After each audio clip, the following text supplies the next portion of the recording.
Hi everyone, welcome to an episode of Lockdown with Coach Keith. I'm Coach Keith and I'm in lockdown. I hope you're safe and well, keeping active, remaining positive as always. Tough times at the moment, but we're all in it together, as I always say.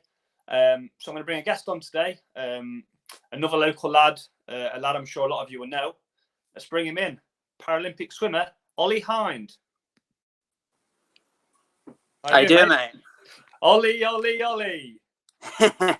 Oi, oi, oi. How do you, mate? Not heard that one before.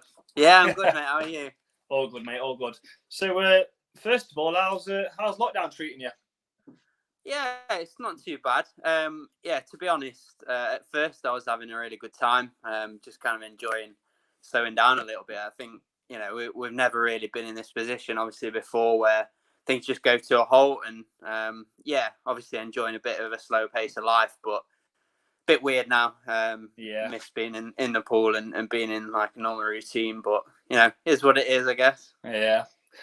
So today I'm just going to be asking you a few questions about yourself and your sport, and if you don't mind, I'm going to be writing a few notes down, and then at the end I'm going to look at putting together a bit of a training regime for you to do during lockdown, give you a bit of advice of stuff you can be doing to keep you active during these times. And I know what you're probably thinking, oh, Keith knows nothing about swimming. Well, first of all, I was brought up on not brought up. We had a family static caravan in the Derbyshire Dales, and there was actually an on-site pool there. So I pretty much grew up in water, to be honest with you. Plus, nice. My auntie Julie, who lives in Mansfield, lives just around the corner from Rebecca Adlington. I'm not sure if you know her or not, Rebecca Adlington. Yeah, I know. Yeah. So they know each other on a pretty casual level, to be honest with you. So first name basically. Yeah, I've got a swimming connection, so I do know what I'm talking about. So I just want to get that out there first of all. So let's start from the beginning. How did you get into swimming? Yeah, to be honest, I first started swimming, like a lot of kids do, just because my parents wanted me to get in the water and be water safe, so I can go on holiday and they don't have to worry about me drowning or anything. So that's kind of how I first got in the pool. And then from there, I just went through the Badger scheme, learned to swim, and then I'm a competitive person anyway. So when I kind of love being in the water, it made sense to go to the competitive side. So I started competing when I was about 9 years old, just for my local club, and then just kind of built my way up from there, really. So talking about age, you've been swimming since you're probably a young kid, yeah? Yeah, I was probably about 2 years old when I first started. 2 years old? Swim. Yeah, really young. And then first started competing when I was about 8 or 9. 8, 9. Brilliant. And what's your biggest achievement in the sport so far? I'd say probably the two highlights for me. First one would be the London 2012 games. Obviously, just going to the games was a massive highlight, but to win a medal of each colour was pretty cool. And just to experience the whole 2012 thing. And obviously, my friends and family were there. And then more recently, the last games in Rio 2016, to win 2 golds and 2 world records were kind of, my whole life was focused towards swimming for 4 years straight. So for it all to kind of come together in Rio was pretty nice. And obviously to get the goals was good. Brilliant. And have you got a swimming nickname? I know boxers tend to have them, like Smoking Joe Frazier or Oscar Golden Boy De La Hoya, Ike Iron Tyson. Sorry. Have you got a swimming nickname? Not really. I mean, I dyed my hair for Rio, so it was like platinum blonde. So they call me the Blonde Bullet for a while. But the Blonde Bullet, as you can see, it's not really blonde at the minute, so that doesn't really work. I'm gonna have to. I need to think of something for the games next year. I think that could be something we'll work on later on in the video. So let's write that down for now. The Blonde Bullet. And you were awarded an MBE. Am I right in saying that? Yeah. And who presented that to you? Prince Charles. Yeah. Oh, Charles himself, was it? Yeah, it was. Yeah. What was it like meeting him? Oh, it was good. Yeah. That whole experience was just crazy.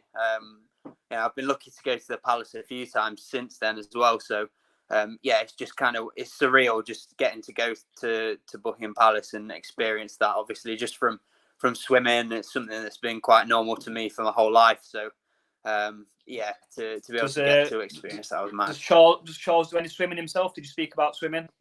We didn't get a chance. No. No. I think from his shoulders, I could tell that he was keeping it in shape. So maybe it'd been in the pool.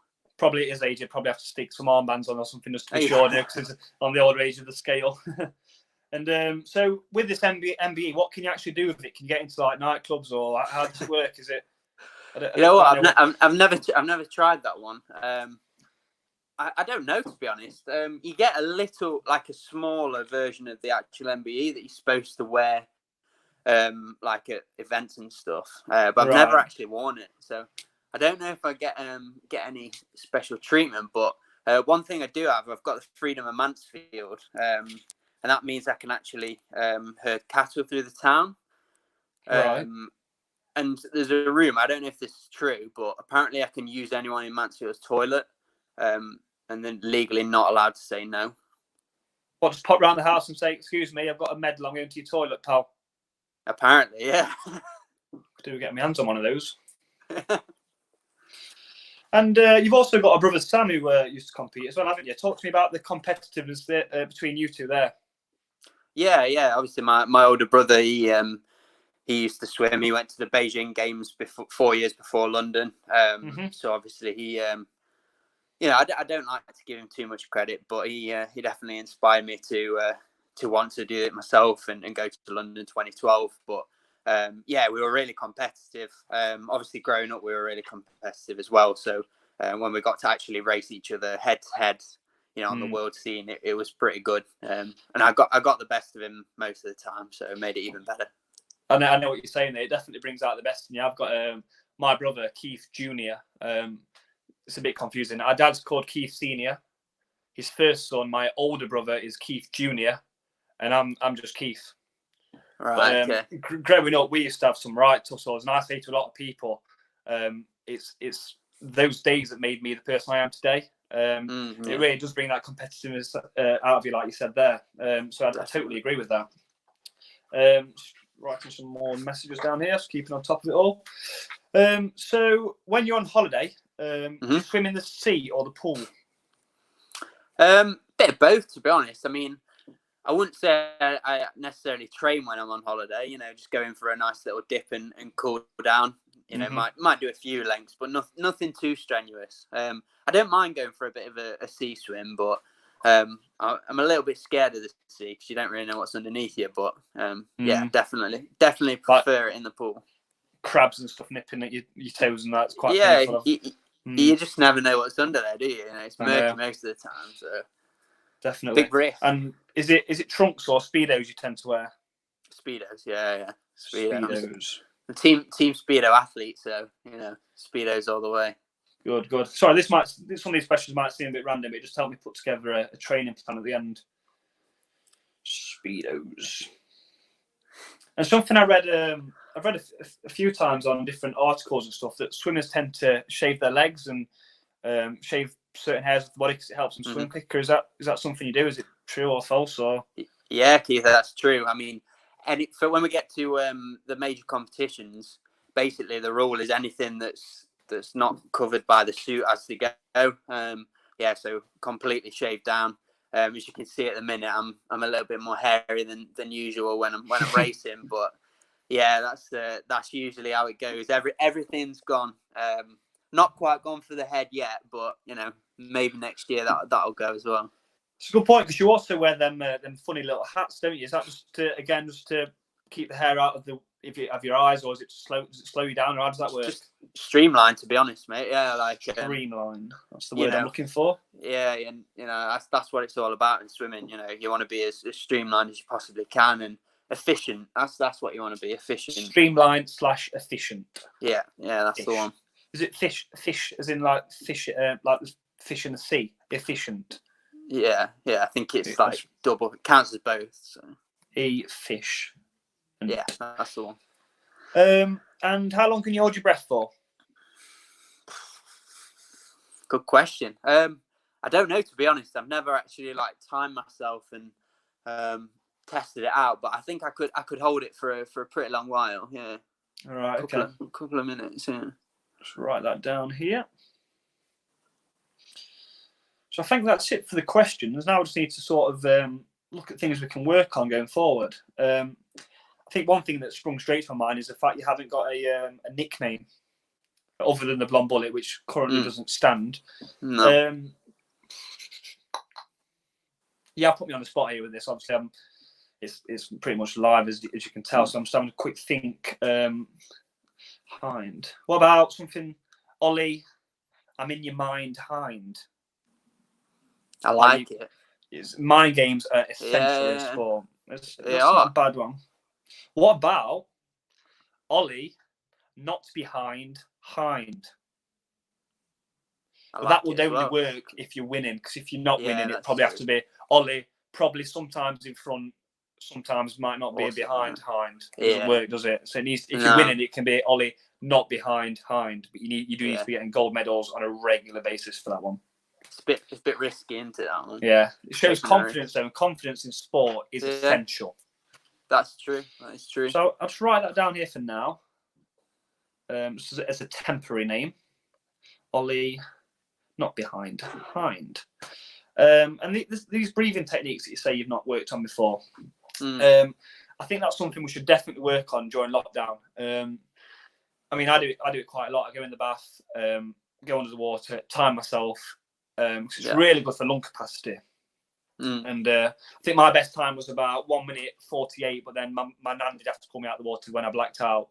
And obviously with the NHS at the moment, exactly, you need to be a bit careful. You don't want to be making a phone call saying, "Oh, my grandson was just drowned in the bath doing a breathing technique." Would not want to need at this time at the moment, is it? But I think you should definitely practice doing some of them breathing techniques in the bath. Then when you come to competing again, you think about it. When you and the opponents dive in the water, everyone's swimming. They're coming up for their breaths. Oh, look, Ollie's still under the water because he's been working on his lung capacity. And that way, you're prepared for it. You're more likely to win the races. So I think you should definitely look at working on that.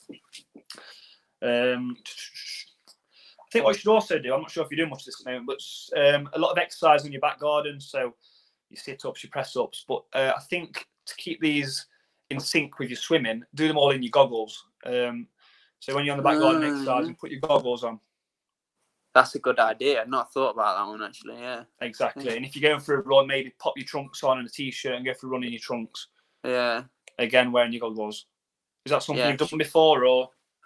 It's not, no. It's not ever occurred to me, to be honest. You know, it makes sense, though. You know, you want to be comfortable in your competition gear. Exactly. Stuff, Exactly. So any exercise you're doing, whether it's on your back garden or you're running, put on your swimming gear.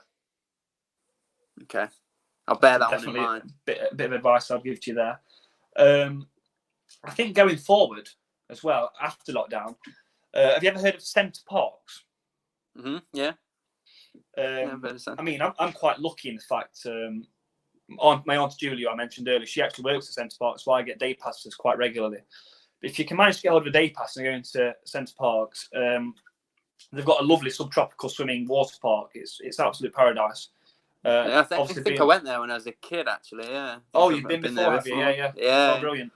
So you know what it's all about. There's rapids, jacuzzis, spa rooms, plunge pools. I've actually got a funny story about the plunge pool once. I went with the family a few years ago, and we tend to go to the plunge pool when we go. We went to the top of the rapids, and there was this young girl sat in the plunge pool, and it was as if she was timing herself. She kept checking the watch. And the plunge pool was absolutely freezing. I could touch my toes in it without shivering to my spine. And we went down the rapids, came up again. She was still sat there. Went down the rapids again, came up. She was still sat there. So she's obviously got a little challenge going on here. And it must have been 15 minutes or so. Then me and my family went downstairs to have our lunch. And I'm sat there tucking into a burger. My cousin's got a hot dog. Then all of a sudden, what we see being escorted out of the building is the young girl with 3 of the lifeguards with one of them emergency foil jackets over her. So you do need to be really careful of them plunge pools because she sat in that for a long time, and obviously she was hospitalised. So if you do, you need to do it if you're doing the plunge pool, you need to do it in certain measurements. You need someone to watch out for you because that wasn't very nice to see. Okay. Cold shock response, I think it was. So be careful with that one. You have to write me a proper program for that one, then. Yeah, I'll write you a program, and if you want to go there, I'll come down with you. We can sit in the plunge pool together and chat about stuff. But yeah, centre parks, I really think you should consider going there more, being a swimmer. obviously chlorine's really good for the skin and the spots, and you've got the hot tubs, jacuzzi. Like I say, you got it all. That's definitely something you should look at doing as well after this lockdown. But yeah, I think to round it up, mate, I think that's pretty much everything. We've got your nickname. Well, we're working on a nickname. We've got your breathing techniques to be working on during lockdown. Do your exercises in your goggles. Anything you need to put on that you usually use to competing in your competing gear. Yeah, for sure. And I think that's about it, mate. All sounds good. I've actually got one last question. Actually, it's been on my mind for a few years now. Okay, go on. I can remember when I was younger, my nan always used to say to me, this was back in the Derbyshire Dale days when we used to go camping on the static caravan. Don't go swimming straight after your lunch because you'll drown. Is that something that swimmers tend to? No, it's not true. You're joking. It's not true. It's all a myth. You won't drown. Cheeky bugger. You might throw up, but you won't drown. Well, I mean, if you're throwing up while you're swimming, maybe you might drown, but yeah, no, you won't drown. It's a myth. It's not true. I'll give her a ring after this because for years she said to me, "You can't go in the pool after you've been swimming, Oliver." Keith, no, Oliver. You're Oliver. I'm Keith. She's telling you fibs. She's fibbing to me. She is. I'll give her a call after this. Okay. Yeah, mate. I think that's about it. Just keep in touch with me. We've spoke about a few different bits there. Have you got any questions you want to ask me before we shoot off? No, I think that's it. Keith. I'm interested to hear what you've got for the nickname. I think we need to keep working on that. Yeah. Obviously, like I say, I was put on the spot a little bit there, but that's 30 seconds work I've put in there. I've come up with 2 nicknames I think probably will take you to the top. Yeah. But, we need to perfect it for next year for the games. As long as we can do that. What date is the games? I'm not sure. August time. August. See, this time. This is why I need to be prepared.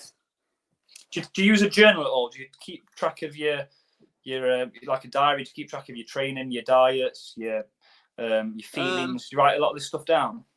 Not really, to be honest. I keep a track of like my swimming and my training and things. Right.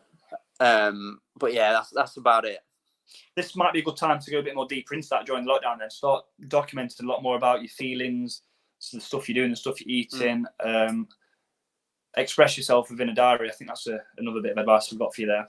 Okay. But other than that, mate, just stay safe, keep active, and remain positive. Yeah, that's all we can do, isn't it? And I'll be in touch with you, mate. I'll keep in touch. Awesome. All's good, mate. All's good. Well, thanks for chatting to me. No worries, Keith. Appreciate it. Appreciate the support. Anytime, pal. Anytime. Nice one, mate. See you later. See you later, pal. So that was Ollie Hynd there. Just it's hard for me because I work with so many different athletes of different backgrounds and stuff. So I try and just give people advice from what I've experienced in the past. So that was a 15-minute conversation with a swimmer there. And what I've just told him there will get him gold medals. Simple as that. Simple as that. So yeah, there'll be more of these videos coming over the next couple of days. I've got some other athletes lined up. Until then, stay safe. Follow the guidelines. I'd be happy if you could subscribe to our YouTube channel. Give it a share. And that's it. So thank you, everybody. Thanks for tuning in. See you later.